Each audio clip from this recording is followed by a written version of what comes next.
and welcome into No Huddle Rodeo. We are recapping round 6 of the National Finals from the Virgin Hotel, our host hotel, our presenting sponsor of No Huddle Rodeo throughout the National Finals. We are also brought to you in part by Justin Boots, by Runyon's Fine Furniture, and usually in these recaps, we start in the bareback riding, we work our way down to the bull riding. That's the simplest way to do it. That's how it always works. But tonight is different because Stetson Wright had a wild night.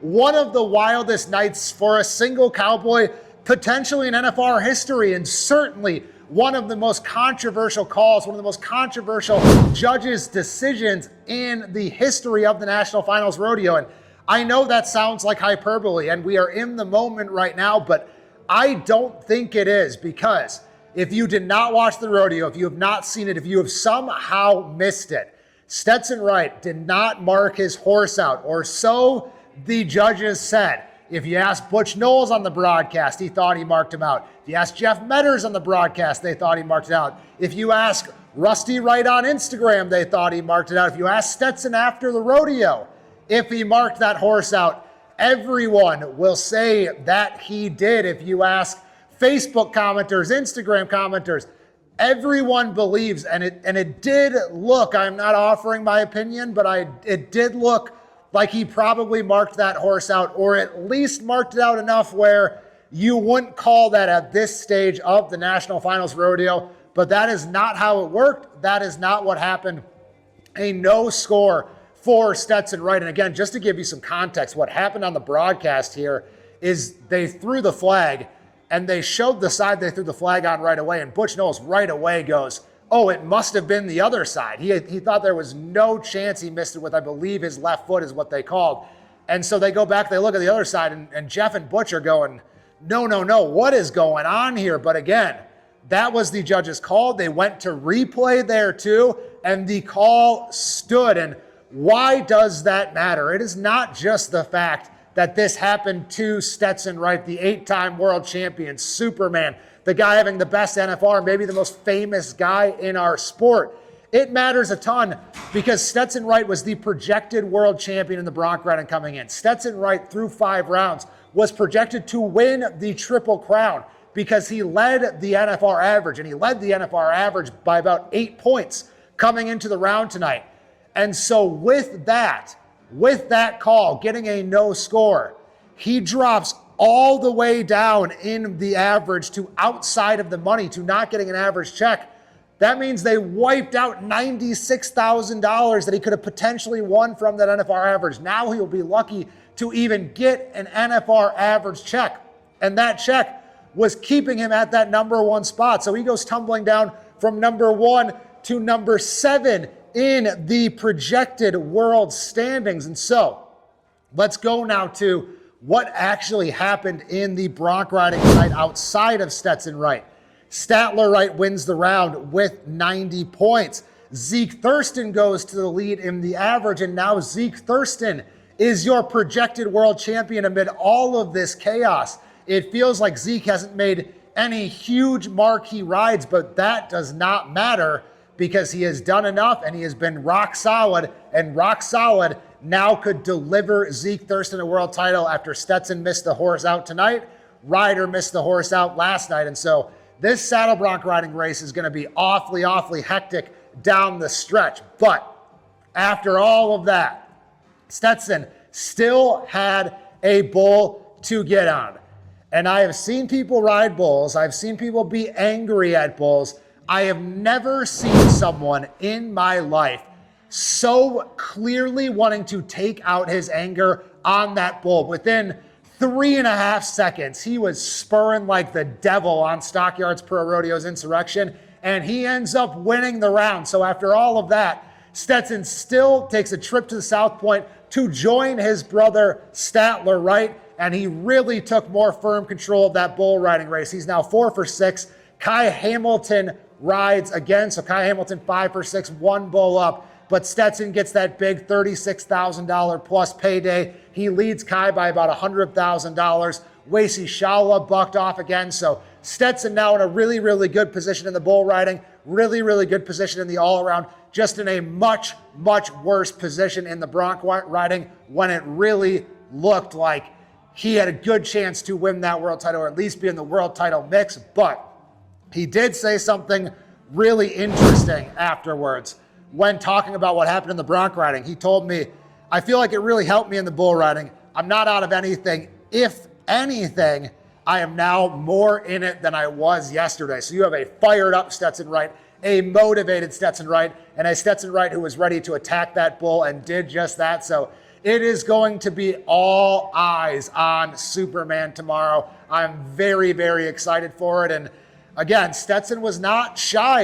In the past, you would see rodeo athletes probably say, hey, that's what the judges called. That's the way it went against me.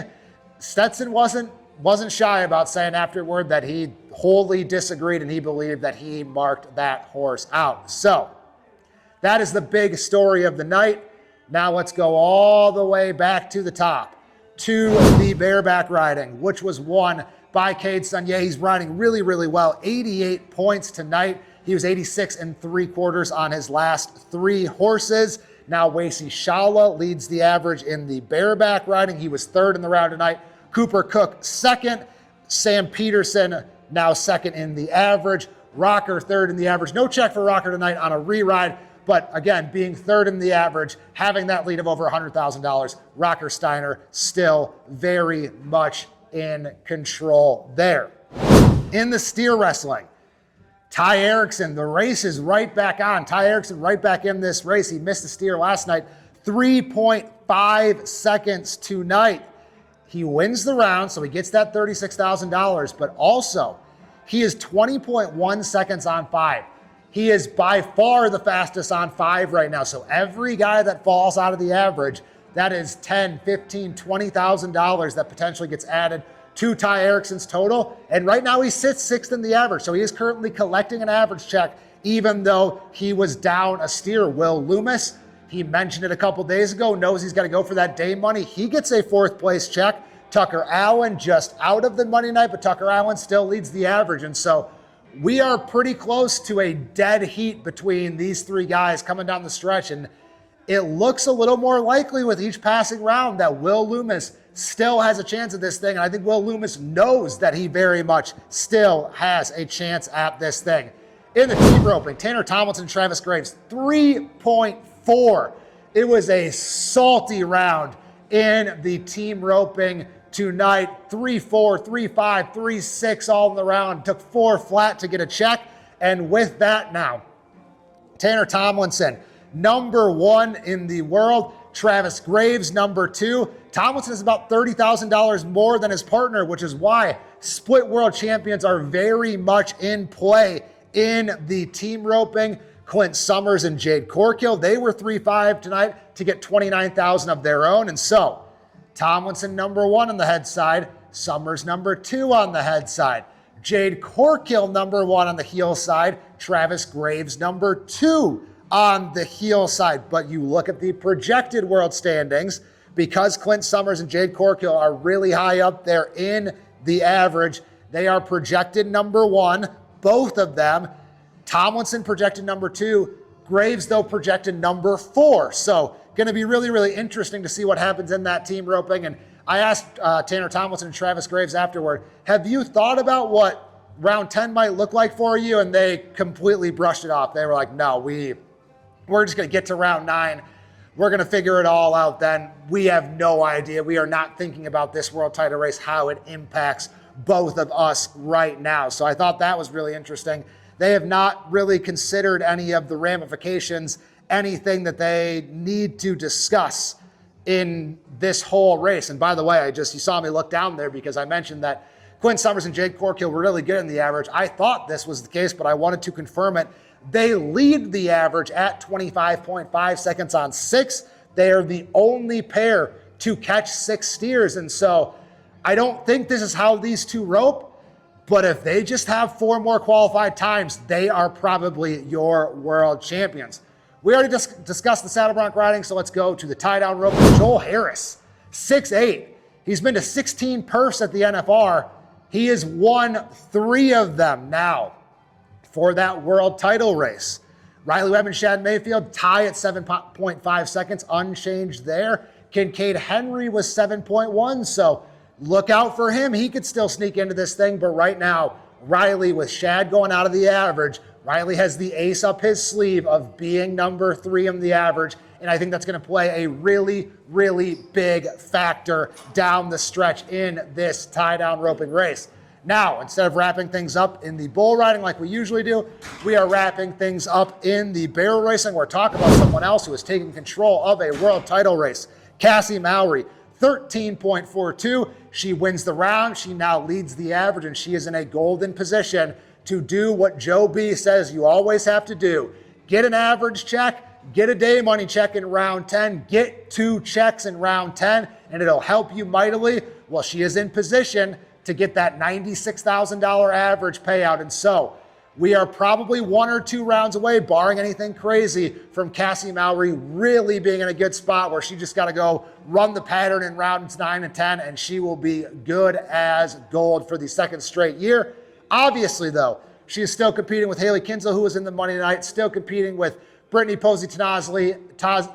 Brittany Pozzi Tonozzi, there we go. Emily Beisel, still a really competitive race, but Hailey's going to have to really turn on the jets and maybe win 2 or 3 rounds in a row like she did last year. So that is your round recap. I got to catch my breath because that was crazy. I was spinning while talking here. My head was spinning tonight. I truly, what happened to Stetson Wright, again, with just that call, it would have been crazy if it would have happened to anybody. But because it happened to Stetson Wright, because it happened to Stetson Wright in the midst of a Triple Crown race, because it happened to Stetson Wright in a round or in a year where he could potentially win $1 million, made it even crazier. And because he went out and then won the bull riding afterward, made it just, again, a wild, wild night in the Thomas and Mack. And I do feel like this is going to be one people are talking about for a very, very long time. We will be back to talk to you tomorrow. Before then, like, comment, subscribe. I can't tell you how much I appreciate the support on these videos. I see more and more people joining us. I see more and more people taking to heart and really coming to us for these round recaps. And so I do not say lightly how much it means to me, how much it means to US Cowboy. I do appreciate that. So keep doing that. Keep telling your friends. Keep telling them this is the best place to get National Finals Rodeos recaps on the internet, on YouTube. And also, if you're on Spotify, on YouTube, watch this recap and go over to Rump Chat. I was there today breaking down all things from round 5. Some of that information might be a little dated because it was before round 6, but I would encourage you to check that out. Check me out on there and check them out all week. They're putting on a very, very good show from the Las Vegas Convention Center. So that is that.